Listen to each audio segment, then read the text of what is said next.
galing dun sa GSIS side. So we have our security here. Pagkasalamat kami sa PNP, outside and inside meron. Nandito ang Marines, but ito po ang emergency. Nagkaputukan na po. May report ako from the Sergeant at Arms. So NBI is denying na tao nila, pero nagkaputukan na. So we don't know what's happening. Everyone's locked in their rooms now. We cannot go out. We cannot secure our other staff.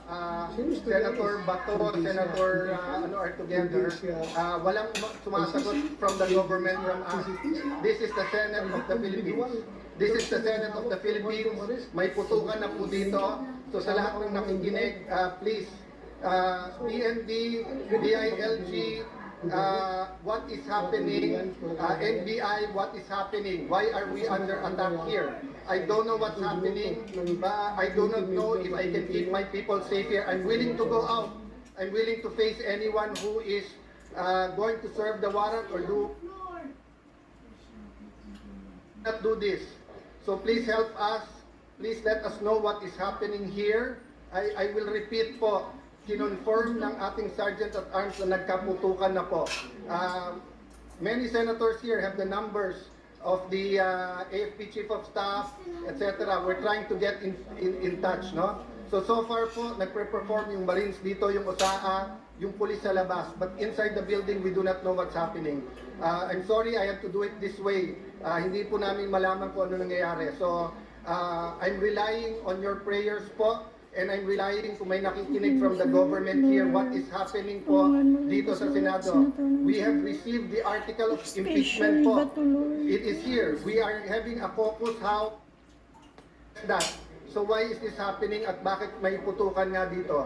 Please, someone respond, call us, let us know what's happening. Finally got in touch. In the room, we have to turn off the lights dahil may putukan na nangyayari.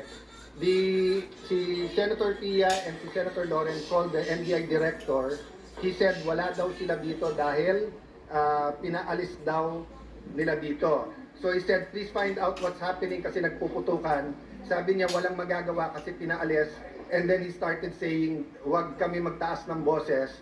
What will you do, Director, kung may putukan na at lahat ng staff mo at yung mga usaan mo naka-vest na lahat and hindi malaman mangyayari? What would you do?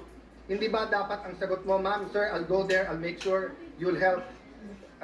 That's what I was expecting him to say. When Senator Loren was talking to him very calmly, I said, what are you gonna do about this? Pinuputukan kami dito. Sabi niya, hindi kami makalapit, pinalis nyo kami dyan. Sabi ko, well, then do your job, make us safe, this is not good. Ma'am, huwag mo ako sigawan. Yun lang ang masasabi mo sa akin. Pinuputukan kami, sasabihin mo sa akin, huwag kitang sigawan. Sumisigaw ako dahil mataas ang emotion. So, I'll give everyone context. 4 senators got tips 30 minutes ago while we were talking na umalis na dito kasi may mangyayari. So, yung isa kapwa senador, yung iba kung sino-sino nagsabi. So, the emotions are high here because bakit kami paalisin? We're waiting for the articles of impeachment and we're having a meeting. Nasabi lang dadating na. So, again, no?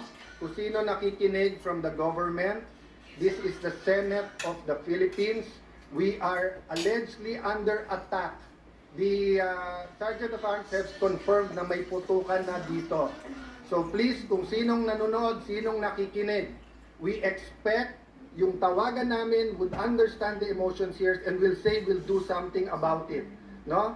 So the rest, mga nasa Senate, turn off the lights, stay low. Kung may active shooters, follow the protocol. Yan po ang